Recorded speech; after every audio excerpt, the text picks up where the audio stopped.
হাতে না দাদা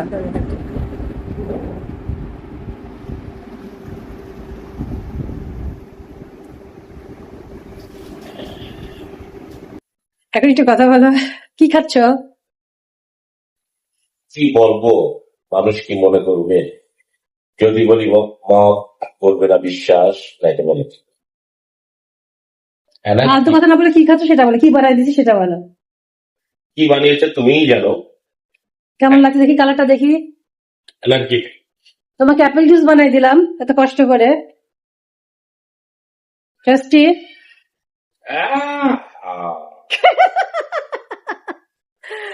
আপেল জুস কে আবার কেউ মুখ এরকম করে? না, সিগারেট ধরলে পরে তো আবার ভিজাতে দিলে আমাকে যে সিগারেট ধরে দিলা কেন, দরকার নেই। আপেল জুসটা মজা হয়েছে।